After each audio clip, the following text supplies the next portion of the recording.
പ്രിയപ്പെട്ട സഹോദരി സഹോദരങ്ങളെ, കൈത്താക്കാലത്തിൻ്റെ 7ാം ഞായറാഴ്ച എന്ന് പറഞ്ഞ അവസാനത്തെ ഞായറാഴ്ച ആചരിക്കുകയാണ്. അതായത് അടുത്തത് ഏലിയ ശ്ലീവ മോശ കാലം ആരംഭിക്കുക. ഇതെന്താണത്? കർത്താവിൻ്റെ രണ്ടാമത്തെ വരവും വിധിയും നമ്മുടെ മനുഷ്യ ജീവിതത്തിൻ്റെ അന്ത്യങ്ങൾ 4 നാം പഠിച്ചിട്ടുള്ളതാണ്. അതാണ് വാസ്തവത്തിൽ ആ കാലഘട്ടത്തിൻ്റെ കണ്ടൻറ്റ്.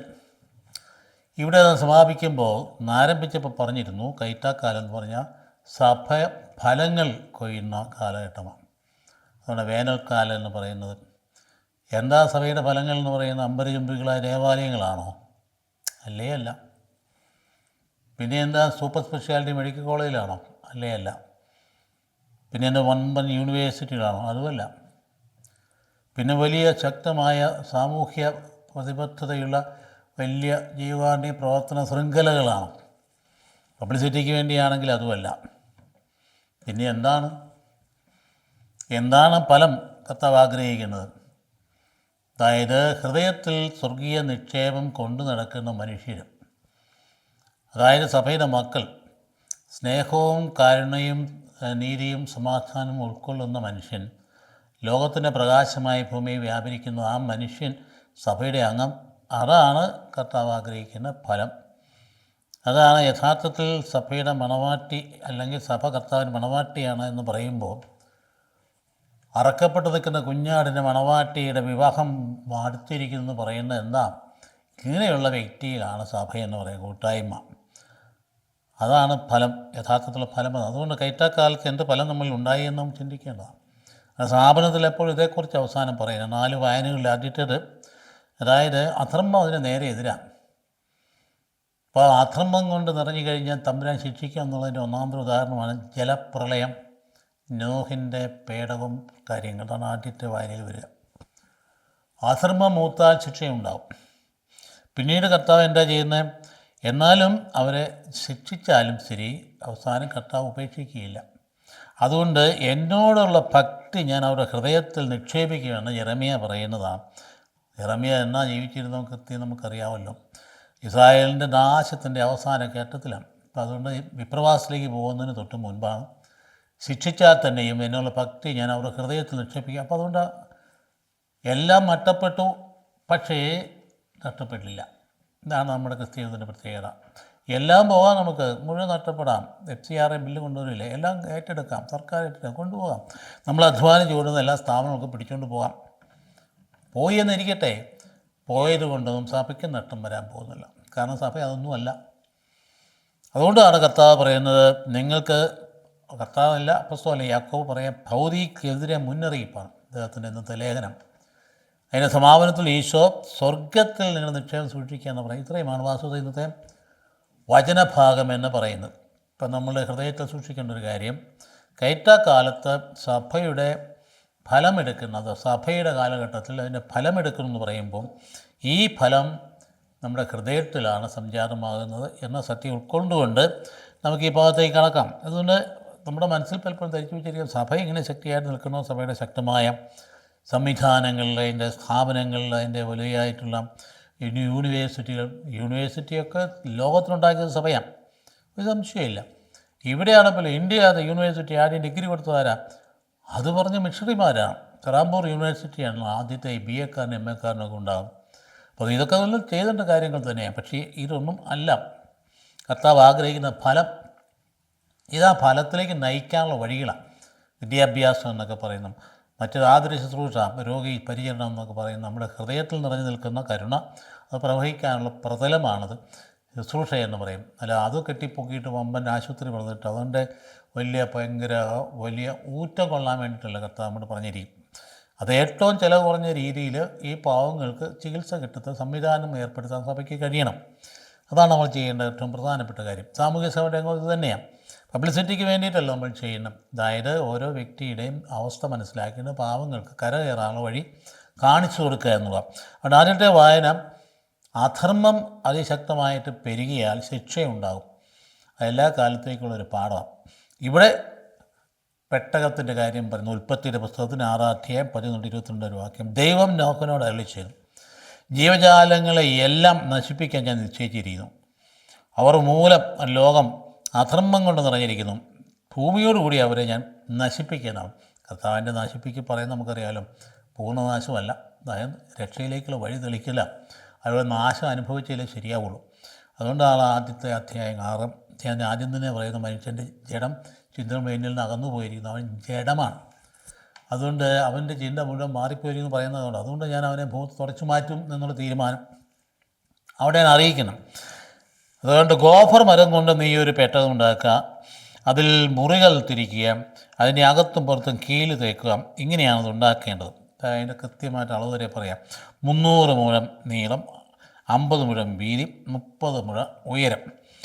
മേൽക്കൂരയിൽ നിന്ന് 1 മുഴം താഴെ പെട്ടകത്തിന് ഒരു ജനൽ, വശത്തൊരു വാതിൽ, താഴെയും മേലെയും നടുവിലുമായ 3 തട്ടായിട്ട് വേണം ഈ പെട്ടകം ഉണ്ടാക്കാൻ. നമ്മളെ ക്ലിയറായിട്ട് പറഞ്ഞു കൊടുക്കുകയാണ് അവിടെ എങ്ങനെയാണ് ഉണ്ടാക്കേണ്ടത് കാര്യം. അവിടെ മനസ്സിലാക്കണം, അവിടെ ഒരു പ്രശ്നമില്ല, പ്രത്യക്ഷത്തിൽ ഒരു പ്രശ്നമില്ല. മനുഷ്യങ്ങനെ ആടിപ്പാടി കൂത്താടി നടക്കുന്ന സമയം. അതുകൊണ്ടല്ലേ മനുഷ്യഭക്തിമാരെ അഴകുള്ളവരായി കണ്ട് ദൈവപുത്രന്മാരെ മനുഷ്യപുത്രികളെ ഭാര്യമാരെ സ്വീകരിക്കുന്നു പറയുന്നതൊക്കെ. എന്താ അതിനകത്ത് വിജാതീയ സ്ത്രീകളെ പോലെ ഇസ്രായേൽ പോയതിന് കാര്യം ഈ പറയുന്ന എല്ലാ ആദ്യ ഭാഗങ്ങളിലൊക്കെ ഈ നോഹിൻ്റെ ജലപ്രളയത്തിലും അതുപോലെ മറ്റ് സംഭവങ്ങളിലും ബാബേൽ ഗോപുരത്തിലും അതിൻ്റെ പിന്നിലുള്ള സംഭവങ്ങളിലും ആദത്തെ ഹവ്വായുടെ കാര്യത്തിലും ഒക്കെ അതെല്ലാം ഇസ്രായേലിൻ്റെ ജീവിതത്തിൻ്റെ പ്രീ റിഫ്ലക്ഷൻസ് എന്നാണ് കാര്യം നമ്മൾ നേരത്തെ പഠിച്ചപ്പോൾ കണ്ടതാണ്. അതിൻ്റെ തന്നെ പ്രീ റിഫ്ലക്ഷൻസ്, അതിൽ നിന്നാണ് ഇത് ഉരുവാകുന്നത്. ദൈവശാസ്ത്രം ഉരുവായത് അങ്ങനെയാണ്. അതുകൊണ്ട് ഭൂതലത്തിലെല്ലാം ഞാനൊരു ജലപ്രളയം വരുത്താൻ പോകുന്നു. ആകാശത്തിനു കീഴെ ജീവൻ ശ്വാസമുള്ള എല്ലാ ജനവും ഞാൻ നശിപ്പിക്കും, എല്ലാ ജഡവും ഞാൻ നശിപ്പിക്കും.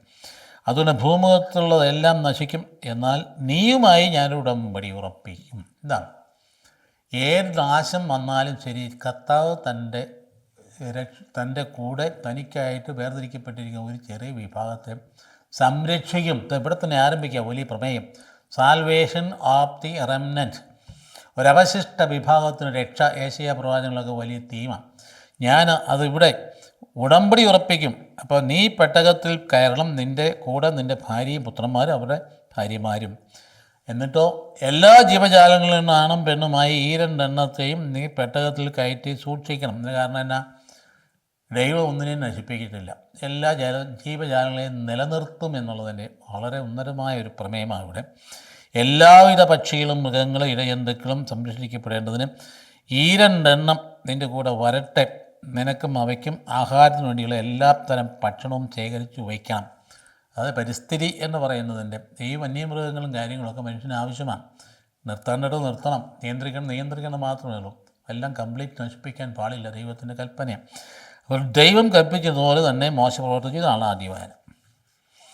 ഉള്ള വ്യക്തമാണ് പാഠം എന്താണെന്നുള്ളത്. എന്താണ് പാഠം? ആര് ദൈവത്തിൻ്റെ ഉടമ്പടി ലംഘിക്കുന്ന മനുഷ്യന് സ്വാഭാവികമായിട്ട് നാശത്തിലേക്ക് പോകും, അതിന് ശിക്ഷയുണ്ടാകും എന്നതിൻ്റെ ഒന്നാമതൊരു ഉദാഹരണമാണ്. ജീവജാലങ്ങളെ എല്ലാം നശിപ്പിക്കാൻ ഞാൻ തീരുമാനിക്കുന്നുണ്ടാണ് പറഞ്ഞിരിക്കുന്നത്. എന്ന് പറഞ്ഞാൽ സകല ജനത്തിൻ്റെയും അന്ത്യം എൻ്റെ മുമ്പിൽ വന്നു കഴിഞ്ഞിരിക്കുന്നു. അപ്പോൾ ഈ പ്രവാചകന്മാരെ ഉച്ചരിച്ചിരുന്ന ശിക്ഷാവധിയുടെ എല്ലാം ഒരു രത്ന ചുരുക്കമാണ്. ഞാൻ പറഞ്ഞുവല്ലോ, ഉൽപ്പത്തി പുസ്തകത്തിൻ്റെ ആദ്യം 1 തൊട്ട് 11 വരെ, 12-ാം അധ്യായത്തിൽ അബ്രഹാമത്തിന് വിളി ആരംഭിക്കും. 11 വരെയുള്ള ഭാഗങ്ങൾ ഇസ്രായേലിൻ്റെ ജീവചരിത്രത്തിൻ്റെ അനുഭവങ്ങളിൽ നിന്ന് ഊറ്റിയെടുത്ത് കൊണ്ടുവന്ന സന്ദേശം അവതരിപ്പിക്കുന്ന കഥാപാത്രങ്ങളാണ് അതിനകത്തുള്ളത്. ചരിത്ര സംഭവങ്ങളല്ല, ചരിത്രാതീത സംഭവങ്ങളാണ്. എന്നുപോലെ അതിന് പിമ്പിൽ ചരിത്രമുണ്ട്, എന്നാൽ പറയുന്ന കാര്യങ്ങൾ അതേപടി ചരിത്രമല്ല. അപ്പോൾ ആമോസിൻ്റെ 8-ാം അധ്യായത്തിൽ 2 പറയുന്നുണ്ട്, അവിടുന്ന് എന്നോട് ചോദിച്ചു, ആമോസേ നീ എന്താ കാണുന്നത്? അപ്പോൾ ഒരു കുട്ട ഗ്രീഷ്മഫലങ്ങൾ ഞാൻ മറുപടി നൽകി. ഇപ്പം എന്നാ പറയുന്നത്? കർത്താവ് അരുളി ചെയ്തു, എൻ്റെ ജനമായ ഇസ്രായേലിൻ്റെ അവസാനം വന്നു കഴിഞ്ഞു, ഇനിമേൽ ഞാൻ അവരെ വെറുതെ വിടുകയില്ല. ഇപ്പോൾ പ്രവാചകന്മാർ പ്രവചിച്ച കാര്യങ്ങൾ തന്നെയാണ് ഇവിടെ ഈ പ്രമേയത്തിലൂടെ അവതരിപ്പിക്കുന്നത്. ഇതുപോലെ തന്നെ എസെക്കിയേൽ 7-ാം അധ്യായത്തിൽ 2 തൊട്ട് 3 വരെ വാക്യങ്ങളിൽ പറഞ്ഞു, മനുഷ്യപുത്ര, ദൈവമായ കർത്താവ് ഇസ്രായേൽ ദേശത്തോട് അരുളി ചെയ്യുന്നു, ഇതാ നിൻ്റെ അവസാനം അടുത്തിരിക്കുന്നു. എസെക്കിയേലിൻ്റെ കാലഘട്ടം നമുക്കറിയാമല്ലോ, ഒരു 10 വർഷക്കാലത്തോളം ഈ പ്രവാസത്തിലേക്ക് പോകുന്നതിന് മുമ്പ് അവരുടെ കൂടെ ജീവിച്ച പ്രവാചക പുരോഹിതൻ്റെ മകനാണ്. അത് അവരുടെ കൂടെ അങ്ങ് പോയി. പ്രത്യാശയുടെ പ്രവാചകനാണ്. അവർ വല്ലാത്ത അവസ്ഥയിൽ അവർക്ക് പ്രതീക്ഷ കൊടുക്കുന്നതാണ് ആ അസ്ഥിയുടെ കൂമ്പാരത്തിൻ്റെ മലയുടെ അടിവാരത്തിലെ സംഭവങ്ങളൊക്കെ പറയുന്നത്. നമുക്ക് എന്ന് പറഞ്ഞതുപോലെ ഈ പ്രവാചകനോട് പറയുകയാണ്, ഇതാ നിൻ്റെ അവസാനം അടുത്തിരിക്കുന്നു, എൻ്റെ കോപം നിൻ്റെ മേൽ ഞാൻ അഴിച്ചുവിടും, നിൻ്റെ പ്രവൃത്തികൾക്കനുസൃതമായി നിന്നെ ഞാൻ വിധിക്കും, നിൻ്റെ എല്ലാ മ്ലേച്ഛതകൾക്കും നിന്നെ ഞാൻ ശിക്ഷിക്കും, ഞാൻ നിന്നെ വെറുതെ വിടുകയില്ല. മറ്റേ ആമോസ് പ്രവാചകൻ പറഞ്ഞത് തന്നെയാണ് പറയുന്നത്, ഞാൻ നിന്നെ വെറുതെ വിടുകയില്ല, നിന്നോട് ഞാൻ കരുണ കാണിക്കുകയുമില്ല. ശിക്ഷയാണ്. അപ്പോൾ എന്താ അതിനകത്ത് പഠിക്കേണ്ട പാഠം? നമ്മുടെ ജീവിതത്തിൽ ഇതുപോലെ തന്നെയാണെന്നേ. അതായത് തിന്മയിലാണ് നമ്മൾ നിലനിൽക്കുന്നതെങ്കിൽ തീർച്ചയായിട്ടും നാം നീങ്ങുന്ന ശിക്ഷയിലേക്കാണ്. അപ്പോൾ അതുകൊണ്ട് അവിശ്വസ്തതയുടെ പേരിലാണ് ഈ പറയുന്ന നടപടി ഉണ്ടാകും. തമ്പുരാൻ നമ്മളുടെ വിശ്വസ്തത പ്രതീക്ഷിക്കുന്നുണ്ട്. നമ്മൾ നൽകേണ്ടതൊക്കെ നൽകി, നമ്മളെ അവിടുന്ന് ജനിപ്പിച്ച് പോറ്റി വളർത്തി എന്തെല്ലാം വേണം അതൊക്കെ നൽകിയിട്ട് ഇതെല്ലാം ഞാൻ തന്നെ ഉണ്ടാക്കിയതാണ് മറ്റിൽ അഹങ്കരിച്ചാൽ ഉണ്ടാകാവുന്ന അവസ്ഥയാണ് ഈ ശിക്ഷ എന്ന് പറയുന്നത്. അപ്പോൾ ആദ്യ ചരിത്രം ഇവിടെ റിഫ്ലക്റ്റ് ചെയ്യുന്നുണ്ട്. മനുഷ്യൻ്റെ പാപമാണല്ലോ പ്രപഞ്ചത്തിന് മുഴുവൻ നാശത്തിന് കാരണമാകുന്നത്. മനുഷ്യപാപം പ്രപഞ്ചത്തെ മുഴുവൻ ബാധിക്കുന്നതായിട്ടാണ് കാണിക്കുന്നത്. അതുകൊണ്ടാണ് ജീവജാലങ്ങളുടെ കാര്യമൊക്കെ പറയും, എല്ലാവരെയും ബാധിക്കുന്നതാണ്. അതുകൊണ്ട് ഒരു മനുഷ്യൻ്റെ നീതി അതുകൂടി രക്ഷ കൊണ്ടുവരികയാണ്. അതാണ് ഒരു മനുഷ്യൻ നീതി. നോഹ നീതിമാനായിരുന്നു. ആ മനുഷ്യൻ്റെ നീതിയിലൂടെ ഈ പ്രപഞ്ചവും മനുഷ്യരും വീണ്ടും തുടരുന്നു എന്ന് പറഞ്ഞ ഈശോ മിശിഹായുടെ മുന്നോടിയാണ് അദ്ദേഹം. കർത്താവിൻ്റെ നീതി കൊണ്ട് എല്ലാം വാസ്തവത്തിൽ നീതീകരിക്കപ്പെടും നമ്മളെല്ലാവരും. അതുകൊണ്ടാണ് പെട്ടകം, അതിൻ്റെ വലിപ്പം കണ്ടില്ലേ, 490 അടി നീളം, 75 അടി വീതി, 45 അടി ഉയരമൊക്കെ പറയുന്നത്. അപ്പം നോഹയും കുടുംബം മാത്രമല്ല, ജീവജാലങ്ങളെല്ലാം അതിനകത്ത് പ്രവേശിക്കാം എന്ന് പറഞ്ഞാൽ സകല സൃഷ്ടവസ്തുക്കളും അതിനകത്തുണ്ട്. ഒരെണ്ണം പോലും കുറവില്ല. എല്ലാത്തിൻ്റെ എല്ലാ ഭാഗങ്ങളിലും ഈരെണ്ണം വെച്ച് അവർക്ക് ആഹാരത്തിന് സജ്ജമാക്കാനും പറഞ്ഞു. അപ്പോൾ അതുകൊണ്ട് പറഞ്ഞാൽ അത് ഉൽപ്പത്തിയുടെ ആദ്യപാദ സൃഷ്ടിയുടെ വിവരണത്തിൻ്റെ തുടർച്ചയായിട്ട് ഇവിടെ അതിനെ കാണാവുന്നതാണ്. അവിടെ ഏറ്റവും പ്രധാനപ്പെട്ട കാര്യം നോഹയുടെ അനുസരണമാണ്.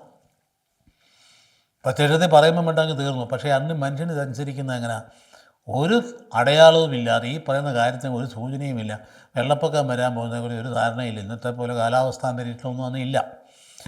പെരുമഴ വരാം, നമുക്കാണ് ഇപ്പം കൃത്യം അറിയാം. കൃത്യം നമ്മൾ പറയും അടുത്ത 4-5 ദിവസത്തേക്ക് ഭയങ്കര കടുത്ത മഴയായിരിക്കും, മഴക്കാലം വരുന്ന സൂക്ഷിച്ചൊക്കെ പറയാം. അന്ന് അതൊന്നും ഇല്ലല്ലോ. അതുകൊണ്ട് അതിന് ഒരു യാചനയില്ലാത്ത അവസരത്തിലാണ് പറയുന്നത് പെട്ടം ഉണ്ടായിക്കൊള്ളുക, വെള്ളപ്പൊക്കം ഉണ്ടാക്കുമെന്ന് പറയുമ്പോൾ കണ്ടു നിൽക്കുന്നവർക്ക് പരിഹസിക്കുക, ഈ മനുഷ്യൻ എന്താ ചെയ്തത്? ഉള്ളിലാണ് തട്ടിയിരിക്കുന്ന ദൈവ വെളിപാട് വന്നിരിക്കുന്നത്. അവരോട് പറഞ്ഞാൽ മനസ്സിലാകില്ല. അപ്പോൾ അത് അതിൻ്റെ അനുസരിക്കുന്നത് തയ്യാറായി. അതായത് കൃത്യമായിട്ട് അദ്ദേഹത്തിന് കാര്യകാരണ സഹകരണം ബോധ്യപ്പെട്ടില്ലെങ്കിലും ദൈവനിവേശനം അനുസരിക്കാൻ തയ്യാറായി എന്നുള്ളതാണ്. അതുകൊണ്ട് ഈ നമ്മൾ നശിക്കുമ്പോൾ ഒരിക്കലും ഒറ്റയ്ക്ക് ഒരുത്തരും നശിക്കില്ലെന്ന് ഓർത്തോണം. രക്ഷപ്പെടുന്നത് ഒറ്റയ്ക്കല്ല രക്ഷപ്പെടുന്നു. നശിക്കുമ്പോൾ ഒരു കൂട്ടം ഒന്നിച്ചാൽ നശിക്കണം. അതാണ് മനുഷ്യൻ്റെ പ്രത്യേകത. എങ്ങനെ മനുഷ്യ സമൂഹ ജീവിക്കുക പരസ്പര ബന്ധമുള്ള അവരുടെ നിലനിൽപ്പെന്ന് പറയുന്നത് മറ്റ് ജീവജാലങ്ങൾ കൂടിയാണ്. ഇപ്പോൾ പരിസ്ഥിതി എന്ന് പറയുന്നത് നമ്മുടെ ജീവിതത്തിൻ്റെ അടിസ്ഥാനമാണ്. ഇപ്പോൾ കാര്യങ്ങൾ മനസ്സിലായില്ലേ? ആദ്യത്തെ ഭാഗത്ത് പ്രധാനപ്പെട്ട കാര്യം തന്നെ അധർമ്മം പെരുകിയാൽ ദൈവിക പദ്ധതിക്ക് എതിരാണ് അത്. ആ കാര്യമാണ് ആദ്യം നമ്മളെ പഠിപ്പിക്കും. കൈത്താക്കാലത്തിൻ്റെ അവസാനം നോക്കിയും സഭയുടെ സൽഫലങ്ങൾ പുറപ്പെടുവിക്കാൻ ഇത്താക്കാലം ഉദ്ദേശിക്കുന്നത് അതിന് നേരെ വിപരീതമായ ഫലങ്ങളാണ് അധർമ്മം എന്ന് പറയും. ഉണ്ടോ നമ്മുടെ ചുറ്റും അധർമ്മങ്ങളുടെ സംഭവങ്ങളല്ലേ എവറി ഡേ? അതായത് നമുക്ക് ഈ മാധ്യമങ്ങളുള്ളത് കൊണ്ട് ഒരു ദോഷമുണ്ട്, നന്മയുണ്ടെങ്കിൽ ഇപ്പോൾ ഒരു ദോഷം എന്നാണെന്നറിയോ? അവനും ഇവനുമൊക്കെ അങ്ങനെയാണെങ്കിൽ പിന്നെ എനിക്കും ആകാൻ പാടില്ല എന്ന് ചിന്തിക്കുന്നുണ്ട്. കാരണം തട്ടിപ്പിൻ്റെ വാർത്തകൾ എന്നും വരുന്ന നല്ല തരത്തിലുള്ള തട്ടിപ്പുകൾ ഉണ്ടായിക്കൊണ്ട് എന്തെല്ലാം തരത്തിലാണ്. ഇപ്പം ഇമെയിൽ തട്ടിപ്പ് തന്നെയല്ല, വേറെ ഒരുപാട് തരം തട്ടിപ്പുകൾ നമുക്കുണ്ടാകുന്നുണ്ട്. അതായത് നമുക്ക് എവിടുന്നെങ്കിലും ടെലിഫോൺ വന്നാൽ കണ്ടില്ലേ, പ്രത്യേകിച്ച് ഇപ്പോൾ വാണിംഗ് തരുന്നുണ്ട്, ഇങ്ങനെ ഏതെങ്കിലും തിരഞ്ഞെടുത്ത് വന്നാൽ ഏതെങ്കിലും ടെലിഫോൺ വന്നാൽ വിശ്വസിക്കരുത്, എന്നാൽ സൈബർ സെല്ലിൽ അറിയിക്കണമെന്ന് പറഞ്ഞ് വരുന്നില്ലേ. അപ്പം തട്ടിപ്പിൻ്റെ നടുക്കാണ് നമ്മളെല്ലാവരും ജീവിക്കും. എല്ലാവർക്കും അതിന് വിധേയമാകാം. വെർച്വൽ അറസ്റ്റിനൊക്കെ പോയി കേട്ടിട്ടില്ല, എന്തെല്ലാം കാര്യങ്ങൾ നടന്നുകൊണ്ടിരിക്കും. അതുപോലെ ഓരോ ദിവസവും പറ്റാം എന്തെല്ലാം തട്ടിപ്പ് എവിടെയാണ് നടക്കുന്നത്. ഏറ്റവും വിശുദ്ധമായിട്ട് കരുതുന്ന സ്ഥലങ്ങളിൽ നിന്നൊക്കെയാണ് അതിൻ്റെ ആൾക്കാരൊക്കെയാണ് തട്ടിപ്പ് നടത്തുന്നത്. മുഴുവൻ സ്വർണ്ണപ്പാളി കൊണ്ടുവന്നു, സ്വർണ്ണക്കട്ട കൊണ്ടുവന്നു, എല്ലാം കൊണ്ടുപോയിക്കൊണ്ടിരിക്കും. അധർമ്മം അതിൻ്റെ മൂർധനത്തിലെത്തിക്കഴിഞ്ഞാൽ ദൈവം വെറുതെ വിടില്ല.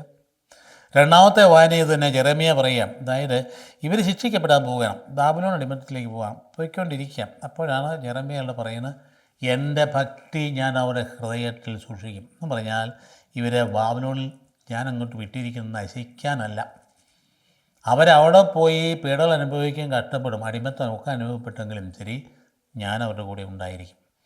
അതുകൊണ്ട് ഈ പ്രവചന ഭാഗമൊക്കെ യുദ്ധം, ക്ഷാമം, പകർച്ചവ്യാധി എന്നിവയിൽ ബാബിലോൺ രാജാവിൻ്റെ കൈകളിൽ ഏൽപ്പിക്കപ്പെടും എന്ന് നിങ്ങൾ പറഞ്ഞ ആ നഗരത്തെക്കുറിച്ച് ഇസ്രായേൽ ദൈവമായ കർത്താവ് അരുളി ചെയ്തു. ഞാൻ ഉഗ്രകോപത്താൽ അവരെ ചിതറിച്ച ദേശങ്ങളിൽ നിന്നെല്ലാം അവരെ ഒരുമിച്ച് കൊണ്ടുവരും. ഞാൻ അവരെ ചിതറിച്ച ദേശങ്ങളിലെല്ലാം അവരെ ഞാൻ ഒരുമിച്ച് കൊണ്ടുവരും. എന്നരാ എൻ്റെ ഉഗ്രകോപത്താൽ ചിതറിച്ചു. ബാബിലോൺ അടിമത്തത്തെക്കുറിച്ച് പറയുന്നത് ആരെ ചിതറിച്ച? ഇസ്രായേലിനെ.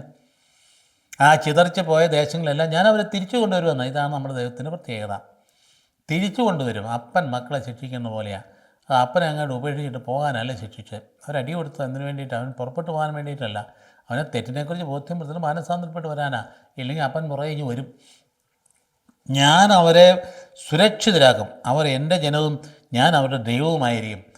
ദൈവത്തെ അപ്പ എന്ന് വിളിക്കാൻ വേറെ ഏത് വിഭാഗത്തിനാണ് പറ്റുന്നത്? അതിലേ ഇവിടെ പറഞ്ഞിരിക്കും. നമുക്ക് മാത്രമല്ലോ ആബാ പിതാവേ എന്ന് വിളിക്കാൻ. നമ്മുടെ ദൈവം പിതാവാണ്, അപ്പനാണെന്ന്. അത് പഠിപ്പിക്കണ്ടേ ജനത്തെ? നമുക്ക് മറ്റുള്ളവരെ പോലെ പേടിപ്പെടുന്ന ദൈവമല്ലത്. നമ്മളെ ശിക്ഷിക്കാൻ നോക്കിയിരിക്കുന്ന ദൈവമല്ലിത്. എന്തെങ്കിലും ശാപം കൊണ്ടുവരുന്ന ദൈവമല്ലിത്. അതിന് മുമ്പ് പറഞ്ഞ ആൾക്കാർ ശാപം മുഴുവൻ നമ്മൾ തലയിൽ വെച്ച് കെട്ടിക്കൊണ്ട് നമ്മളായിട്ട് പിടിപ്പിക്കേണ്ട ദൈവമല്ലെന്നിത്. ഇത് അപ്പനാണ്. ഈ അപ്പൻ നമ്മുടെ തെറ്റിനാണ് ശിക്ഷിക്കണം. അപ്പം അതുകൊണ്ട് ആ അപ്പൻ ശിക്ഷിച്ചാൽ വീണ്ടും നമ്മുടെ കൂടെയങ്ങ് വരും.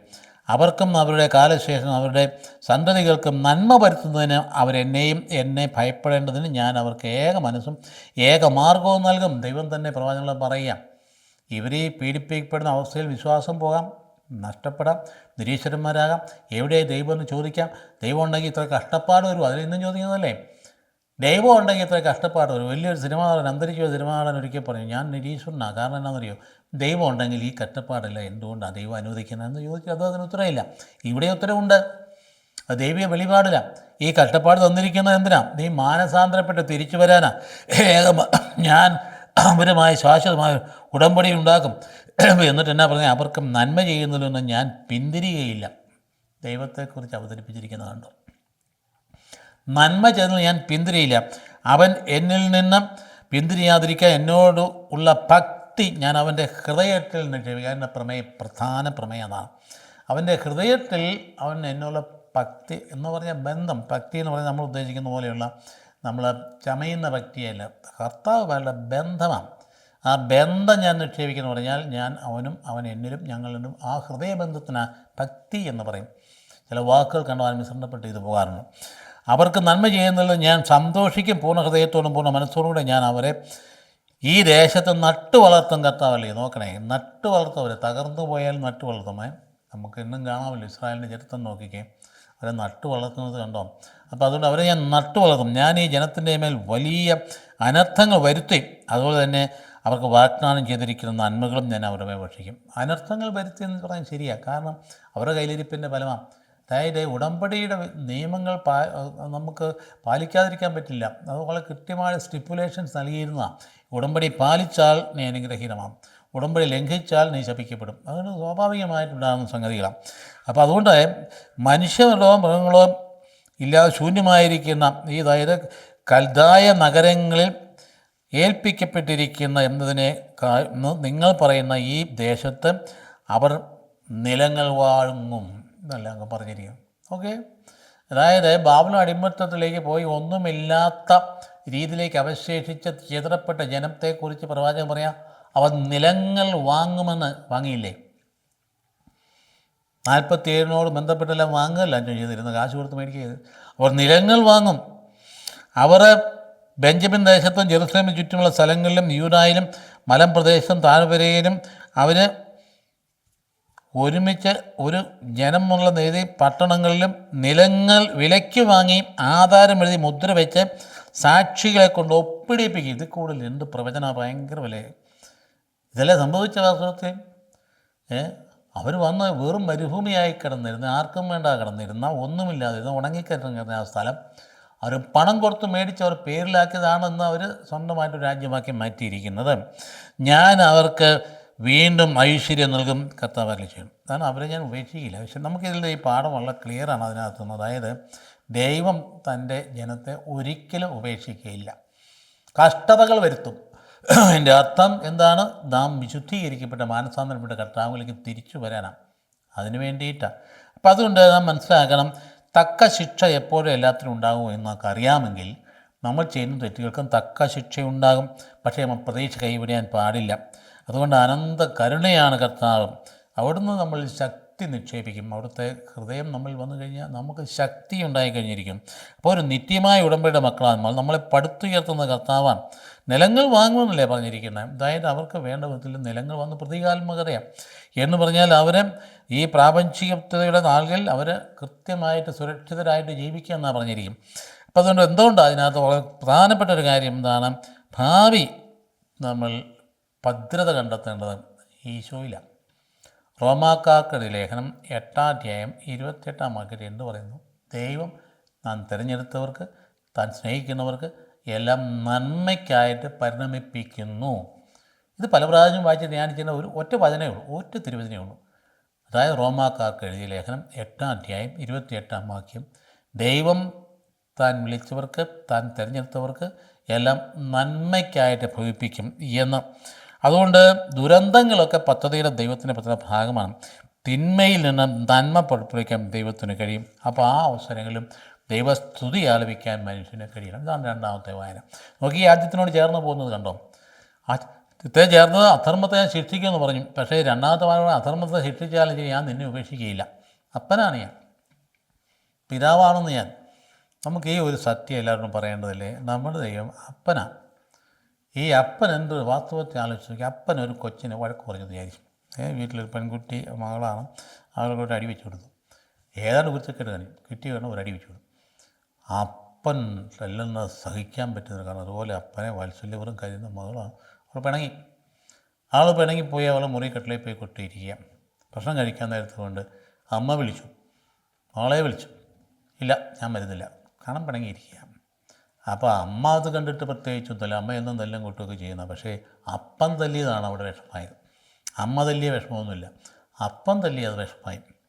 അപ്പൻ എന്ത് ചെയ്യുന്നു? കൊച്ചു വന്നില്ലെങ്കിൽ അപ്പന് ഭക്ഷണം ഇറങ്ങില്ല. അതല്ലേ അതിൻ്റെ അകത്ത് വിഷമം.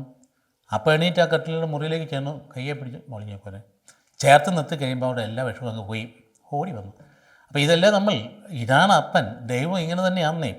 ആ ഒരു അനുഭവം നമ്മുടെ ഹൃദയത്തിലേക്ക് വരേണ്ടതല്ലേ? അപ്പോൾ അതുകൊണ്ട് ആ ഭാഗം അത് നമ്മൾ പഠിപ്പിക്കുന്ന പാഠതാണ്. അപ്പനാണ് ഈ ദൈവം. അതുകൊണ്ട് ഒരു കാലത്തും നമ്മളെ ഉപേക്ഷിക്കുകയില്ല. നാം ധരിച്ചിരിക്കേണ്ട കാര്യമല്ലേ അത്? നാം പറഞ്ഞു കൊടുക്കേണ്ട കാര്യമല്ലേ? മക്കളെ പഠിപ്പിക്കേണ്ട കാര്യമല്ലേ? ഒരു കാലത്തും നമ്മൾ ദൈവം ഉപേക്ഷിക്കുകയില്ല. അതേസമയത്ത് നാം ചെയ്തികളെ അവിടെ നിരീക്ഷിക്കും, തെറ്റുകളെ ശിക്ഷിക്കുകയും ചെയ്യും. അതുകൊണ്ട് ചേർന്നാണ് മൂന്നാമത്തെ വായന യാക്കോബിൻ്റെ ലേഖനം 4-ാം 1-10 വാക്യങ്ങൾ. ഭൗതികതയ്ക്കെതിരെയുള്ള മുന്നറിയിപ്പാണ്. മുൻകൂട്ടി പറയാം. ദൈവത്തിൻ്റെ മക്കളോട്, കർത്താവിൻ്റെ മക്കളോട് പറയാം, ഇന്ന കാര്യങ്ങൾ ശ്രദ്ധിക്കണം കേട്ടോ, അല്ലെങ്കിൽ അപകടമുണ്ട്. നീ ജീവിക്കുന്ന പ്രതലം എന്ന് പറയുന്നത് തിന്മയുടേതാണ്. പശ്ചാത്തലം അതാ. നീ യൂട്യൂബ് തുറന്നു വെച്ചാൽ കാണുന്നതെല്ലാം നന്മയൊന്നുമല്ല. നിന്നെ വഴിതെറ്റിക്കുന്ന ഒരുപാട് കാര്യങ്ങളുണ്ട്. നീ ഗെയിമിലിപ്പോൾ സ്ഥിരമായിട്ട് പങ്കെടുത്ത് കഴിഞ്ഞാൽ നിൻ്റെ എല്ലാ തരത്തിലുള്ള അപകടങ്ങളുണ്ടാകും. നീ കണ്ടില്ലേ ഈയിടെ ഒരു വ്യക്തി പറഞ്ഞില്ലേ, 4 മണിക്കൂറോളം ഇങ്ങനെ ഗെയിം കണ്ടുകൊണ്ടിരുന്നുണ്ട്. അവസാനം മുഴുവൻ ഞരമ്പിനെ കേട് വന്ന്, പെടലിക്ക് കേട് വന്ന്, കുഴപ്പമൊക്കെ ഉണ്ടായി. അതിനേക്കാൾ ഉപരിയായിട്ട് നിൻ്റെ മനസ്സിനെ മാറ്റിയെടുക്കും. അപ്പോൾ അതുകൊണ്ട് ചുറ്റുപാടും എല്ലാം തിന്മയാണ് വ്യാപിച്ചിരിക്കുന്നതെന്ന് മനസ്സിലാക്കിക്കൊണ്ടാണ് യാക്കോബ് ശ്ലീഹ അന്ന് പറഞ്ഞ കാര്യങ്ങൾ. നിങ്ങളിടയിൽ തർക്കങ്ങളും ഏറ്റുമുട്ടലും ഉണ്ടാകുന്നത് എങ്ങനെയാണ്? ആ ഹൃദയത്തിൽ ചൈതന്യം ഇല്ലെങ്കിൽ പിന്നെ സഹോദരന്മാർ തമ്മിൽ ഭയങ്കര ഏറ്റുമുട്ടലുണ്ടാകും. കണ്ടില്ല, ഇന്നലെ ഒന്നല്ലേ സഹോദരനെ കൊന്നുകളയും നിസ്സാര കാര്യത്തിനാണ്. വർത്തമാനം പറഞ്ഞ് തർക്കിച്ച് വേണം കയ്യിൽ നിന്ന് കത്തി വെച്ച് കുത്തി. എവിടെ പോയി നമ്മുടെ സംസ്കാരമൊക്കെ? ക്രിസ്തീയ മൂല്യങ്ങൾ അമ്പയെ പോന്നു. അവിടെയാണ് നമ്മൾ തിരിച്ചു കൊണ്ടുവരേണ്ടത്. അപ്പോൾ നിങ്ങളുടെ അവയവങ്ങളിൽ പോരാടിക്കൊണ്ടിരിക്കുന്ന ദുരാശകളിൽ നിന്നല്ലേ അവയുണ്ടാകുന്നത്? ദുരാശ അതുകൊണ്ടല്ലേ അവയുണ്ടാകുന്നതും. ഈ ദുരാശയ്ക്ക് പോലും സ്നേഹമായിരുന്നെങ്കിലോ നിങ്ങൾ ആഗ്രഹിക്കുന്നത് നിങ്ങൾക്ക് ലഭിക്കത്തില്ല. നിങ്ങൾ കൊല്ലുകയും അസൂയപ്പെടുകയും ചെയ്യണം, എന്നാൽ നിങ്ങൾക്കൊന്നും ലഭിക്കുന്നില്ല. നിങ്ങൾ വഴക്കിടുകയും യുദ്ധം ചെയ്യുകയും ചെയ്യുന്നു, നിങ്ങൾ ആവശ്യപ്പെടുന്നില്ല എന്ന് പറയാൻ പ്രാർത്ഥിക്കുന്നില്ല, അതിനാൽ നിങ്ങൾക്ക് ലഭിക്കുന്നുമില്ല. ചോദിച്ചിട്ടും നിങ്ങൾക്ക് ലഭിക്കുന്നില്ലെങ്കിൽ അത് നിങ്ങളുടെ ദുരാശകളെ തൃപ്തിപ്പെടുത്താൻ നിങ്ങൾ തിന്മയായിട്ടുള്ളത് ചോദിക്കുന്നത് കൊണ്ടാണ്. 2 കാര്യങ്ങൾ അതിനകത്ത് വരുന്നുണ്ട്. ഒന്ന്, നീ ദുരാശപ്പെട്ട് ആഗ്രഹിക്കുന്നതൊന്നും നീ ചോദിക്കുന്നത് കിട്ടുന്നില്ല. കാരണം എന്താ? നീ ചോദിക്കുന്ന കാര്യം നന്മയല്ല. അതുകൊണ്ട് തന്നെ എന്തായാലും നീ കിട്ടാതിരിക്കുന്നത് കൊണ്ട് നീ നിരാശപ്പെട്ട് ദൈവമില്ല എന്ന് പറയാനും പാടില്ല. അപ്പോൾ ഒരുപാട് കാര്യം ഇതിനകത്ത് ഉദ്ദേശിക്കുന്നുണ്ട്. ഈ പറയുന്ന യാക്കോബിൻ്റെ ലേഖനത്തിന് 4-ാം അതിന് മുമ്പുള്ള അധ്യായങ്ങൾ തുടർച്ച തന്നെയാണ്. വിശ്വസ്തത പുലർത്താത്തവരെ ലോകത്തോട് മൈത്രി, ദൈവത്തോട് ശത്രുത. ഇങ്ങനെയല്ലേ നിങ്ങൾ? അതായത് ലോകത്തോട് മൈത്രിയുള്ള ദൈവത്തോട് ശത്രുതയിലല്ലേ നിങ്ങൾ നിൽക്കുന്നത്? അപ്പോൾ ലോകത്തിൻ്റെ മിത്രമകൻ ആഗ്രഹിക്കുന്നവൻ തന്നെ ദൈവത്തിൻ്റെ ശത്രുവാക്കുക. എവിടെയാണ് നമ്മുടെ നിലപാട്?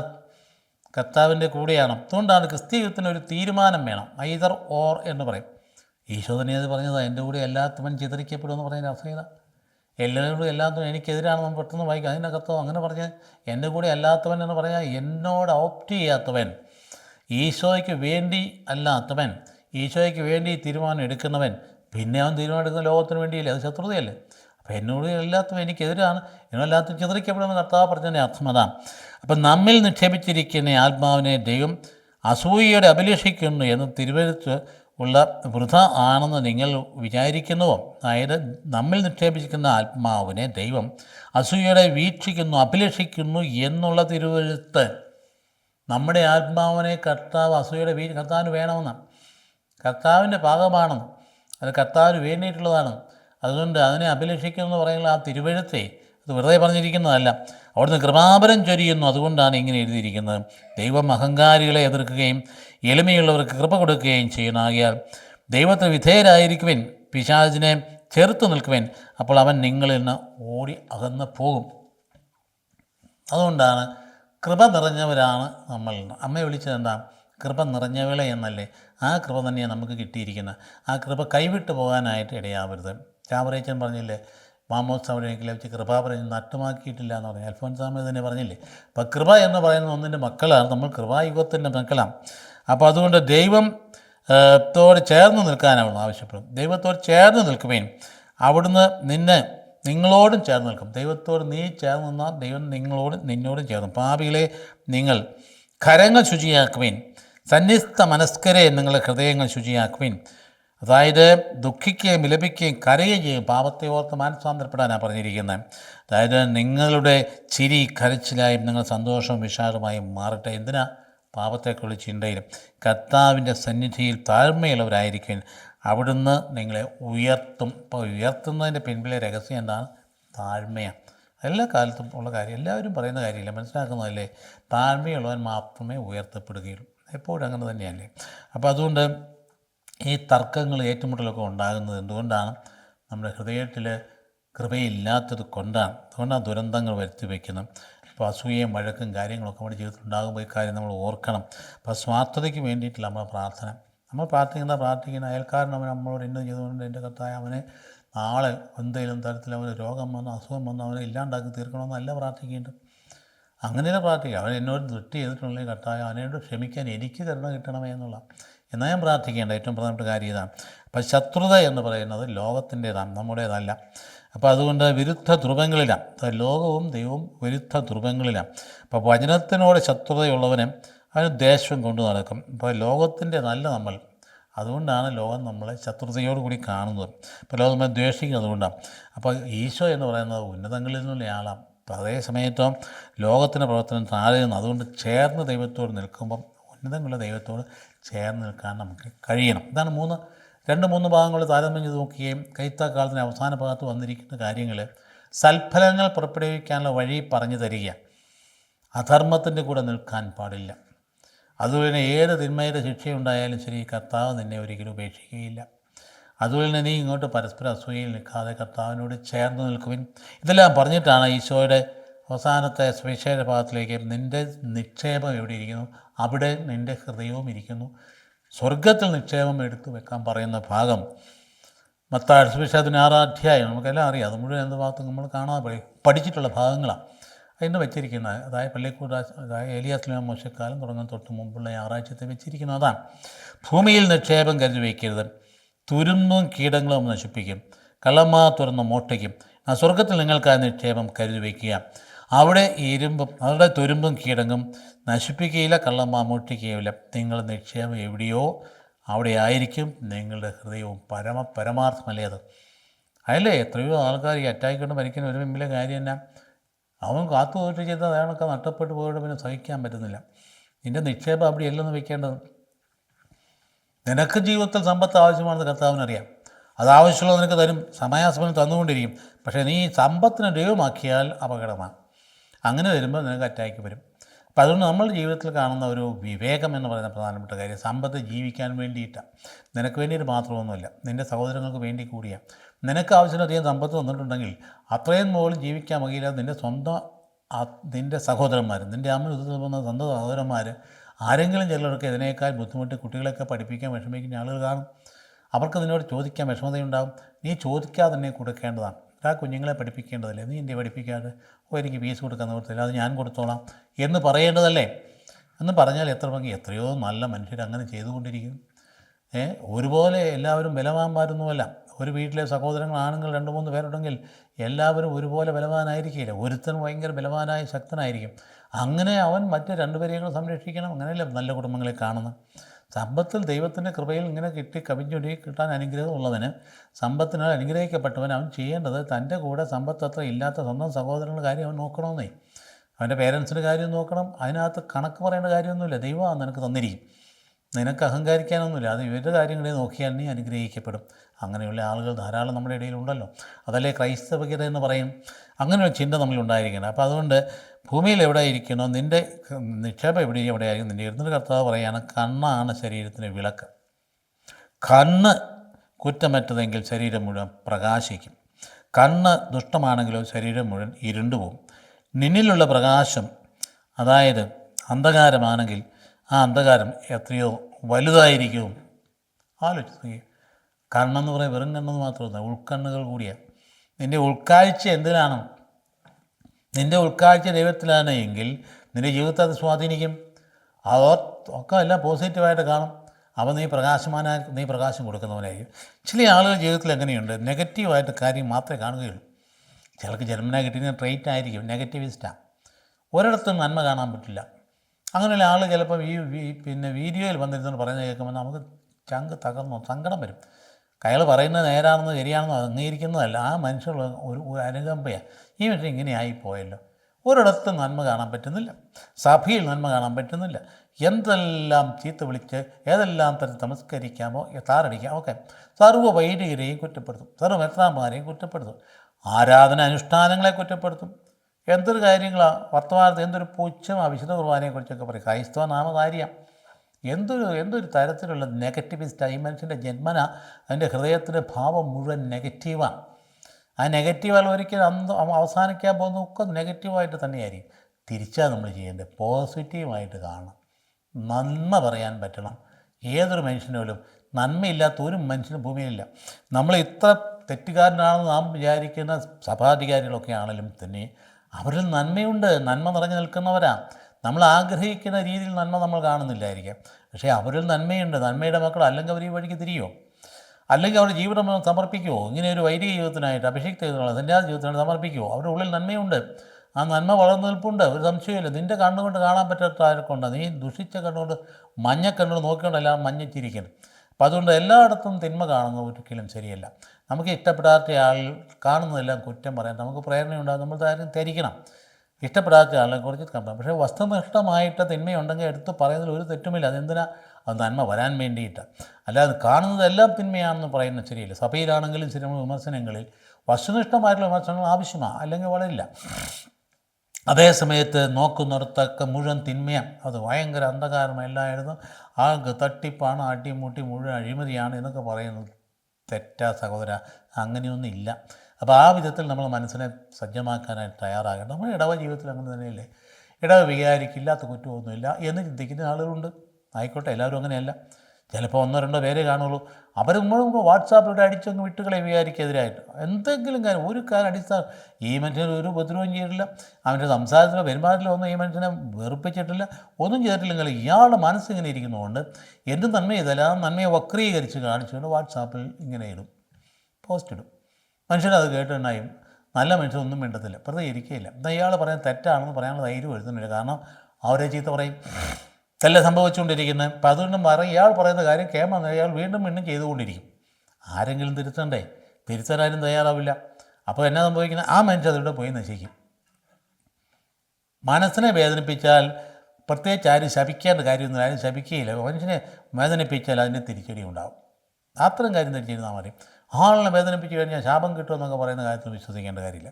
അതേസമയത്ത് ഏതൊരു മനുഷ്യർ ആരായാലും ശരി, ആ മനുഷ്യനെ അനാവശ്യമായിട്ട് വേദനിപ്പിച്ചാൽ ആ വേദനയ്ക്ക് തിരിച്ചടി ഉണ്ടാകും. Every action has got equal and opposite reaction എന്ന തത്വം തന്നെയാണത്. നമ്മൾ ദൃഷ്ടിക്കപ്പെട്ടിരിക്കുന്നത് മനുഷ്യനെ വേദനിപ്പിക്കാനല്ല, അവനെ പ്രൊമോട്ട് ചെയ്യാനാണ്, പ്രോത്സാഹിപ്പിക്കാനാണ്, നന്മ പറയാനാണ്, നമ്മെ പ്രേരിപ്പിക്കാനാണ്, അവനെ ആ വാത്സല്യത്തോടെ കാണാനാണ്, അവൻ്റെ കൈകളിൽ എടുക്കാനാണ്, അവൻ്റെ വിഷമതകൾ ഒപ്പിയെടുക്കാൻ, അവൻ്റെ കണ്ണുനീര് തുടയ്ക്കാനാണ് ഇതിനെ നമ്മൾ വെച്ചിരിക്കുന്നത്. അതിന് പകരമായിട്ട് അവൻ ജനിക്കുന്നത് മുഴുവൻ തെറ്റാണ്, കുറ്റമാണെന്ന് പറയുന്നുണ്ട്. അവനെ നാട്ടിൽ കയറ്റാൻ കൊള്ളാത്തവനാണ്, ഇവനെ ജീവിക്കാൻ കൊള്ളാത്തവനാണ്, സമൂഹത്തിൽ വീട്ടിൽ കയറ്റാൻ പറ്റും, ഇതൊക്കെ പറയാൻ തുടങ്ങുന്നത് ആ മനുഷ്യനെ അറിയുമ്പോൾ ഹൃദയവേദനയുണ്ടാകും.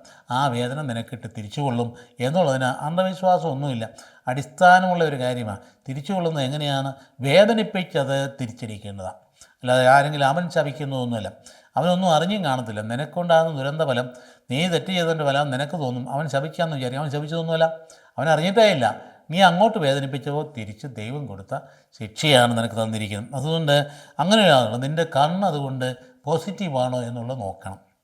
നിൻ്റെ കണ്ണ് മുഴുവൻ അന്ധകാരമാണെങ്കിൽ നിൻ്റെ അന്ധകാരം എത്ര വലുതായിരിക്കുന്നു കർത്താവ് ചോദിക്കുന്നു. അതുകൊണ്ടല്ല നമ്മൾ ചിന്തിക്കേണ്ടത്. കർത്താവ് അങ്ങനെയല്ലേ കണ്ടത്? പാപിനിയ സ്ത്രീ വന്നപ്പോഴും അവൾ ചെയ്ത തെറ്റിനെക്കുറിച്ച് വിപുലീകരിച്ച് കണ്ടില്ലല്ലോ. കല്ലും കെടുത്തുകൊണ്ട് വന്നല്ലേ ആൾക്കാർ, ഭയങ്കരമായി തെറ്റുകാരും. കർത്താവൊന്നും കണ്ടില്ലല്ലോ. കർത്താവ് ശാന്തമായിട്ട് നിൽക്കുക ചെയ്ത്, എന്നിട്ട് തന്നെ വിരൽ കൊണ്ട് എഴുതിക്കൊണ്ടിരിക്കുക ചെയ്ത്. അതുകൊണ്ട് നിങ്ങൾ പാപം ചെയ്യാത്തവർ കല്ലെറിയട്ടെ. കർത്താവിനെ കുരുക്കിലിടാൻ കൊണ്ടുവന്നല്ലേ. അതായത് കർത്താവ് പറയുകയാണ്, നീ ചെയ്ത തെറ്റാണ്, കല്ലെറിയാനായിട്ട് നീ യോഗ്യമാണെന്ന് പറഞ്ഞു കഴിഞ്ഞാൽ കരുണയില്ലാത്തവനായി തീർന്നു. ഇല്ല, നീ ഒരു കാര്യം നീ നിനക്ക് അങ്ങനെ എന്ത് പറ്റില്ല, നീ ഒരു തെറ്റൊന്നും ചെയ്തിട്ടില്ലെന്ന് പറയുകയാണെങ്കിൽ എന്താ ചെയ്തേ? നിയമത്തിന് വിരുദ്ധമായി. കർത്താവ് ഇതൊന്നും പറഞ്ഞില്ല. കർത്താവ് പറഞ്ഞാൽ പാപം ചെയ്യാത്തവർ കല്ലെറിയില്ല. ഇതൊരു കരുണയോടുള്ള സമൂഹം. ഇതല്ലേ നമ്മൾ ആഗ്രഹിക്കുന്നത്? നമ്മൾ ദൈവം ആഗ്രഹിക്കുന്നത് തന്നെയല്ലേ. അപ്പോൾ രണ്ട് യജമാനും സേവിക്കാൻ നമുക്ക് പറ്റുകയില്ല. അതായത് രണ്ട് യജമാനന്മാർ ഒരേ സമയം അത് സേവിക്കാനായിട്ട് ആർക്കും സാധിക്കില്ല. ഒന്നുകിൽ ഒരുവനെ ദ്വേഷിക്കും, അല്ലെ അവനെ സ്നേഹിക്കും. അല്ലെങ്കിൽ ഒരുവനെ ബഹുമാനിക്കും, അവനെ നിന്ദിക്കുകയും ചെയ്യും. ദൈവത്തെയും മാമോനെയും ഒരുപോലെ സേവിക്കാൻ നിങ്ങൾക്ക് കഴിയുകയില്ല. അത് വളരെ ഗൗരവമായ കാര്യം. അതുകൊണ്ടാണ് ഒരു ഓപ്ഷൻ എടുക്കേണ്ട ആവശ്യമുണ്ട്. അതുപോലെ തീരുമാനം എടുക്കണമെന്ന് പറയും. ഒരേ സമയത്ത് ദൈവത്തെ മാമോനെയും സമ്പത്ത് ഉദ്ദേശിക്കുന്നു. അതുകൊണ്ട് സമ്പത്ത് വേണ്ട എന്ന് കർത്താവ് ആഗ്രഹിച്ചിട്ടുണ്ടോ? ഇല്ല. സമ്പത്ത് തിന്മയാണെന്ന് പറഞ്ഞിട്ടുണ്ടോ? ഇല്ല. പിന്നെ എന്താണ്? ദൈവത്തെ സേവിക്കുന്ന പോലെ സമ്പത്തിനെ സേവിക്കാൻ പോകുന്നതാണ് തെറ്റ്. അത് പറ്റില്ല എന്ന് പറയും. ആ ദൈവത്തെ സേവിക്കുന്ന പോലെ സമ്പത്തിനെ സേവിച്ച് അതൊരു വിഗ്രഹാരാധനയായി. അപ്പോൾ ഒരുപോലെ പറ്റത്തില്ല. അതുകൊണ്ട് അങ്ങനെ ഒരു ആരാധന വേണ്ട. സമ്പത്ത് നിനക്ക് ഉപയോഗിക്കാനുള്ളതാണ്. നീ ഉപയോഗിച്ചാൽ മാത്രം മതി.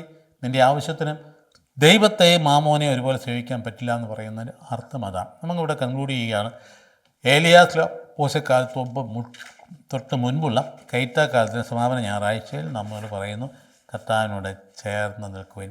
അവിടുന്ന് നമ്മുടെ പിതാവാണ്, നമ്മുടെ അപ്പനാണ്.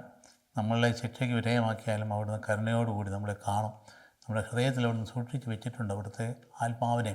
അതുകൊണ്ട് അത് നമ്മൾ ചേർത്ത് നിൽക്കേണ്ടതാണ്. അങ്ങനെ നമ്മുടെ ജീവിതത്തെ സഭയുടെ ഫലമായിട്ട് കാണുന്നുണ്ടെങ്കിൽ നമ്മുടെ ഹൃദയമാണ് സഭയുടെ ഫലമെന്ന് പറയും. നമ്മൾ കെട്ടിപ്പോക്കുന്ന ഒരു പ്രസ്ഥാനവും സംരംഭങ്ങളും ഒന്നുമല്ല. അതൊക്കെ അതിൻ്റെ ആവിഷ്കാരങ്ങളാണ്. ഹൃദയമാണ് ഏറ്റവും പ്രധാനപ്പെട്ട്. ഈശോയും ചില കൃപയും പിതാവാചകത്തിൻ്റെ സ്നേഹവും പിതാവിൻ്റെ സഹവാസം ഉണ്ടായി എപ്പോഴും എന്നേക്കും. ആമേൻ.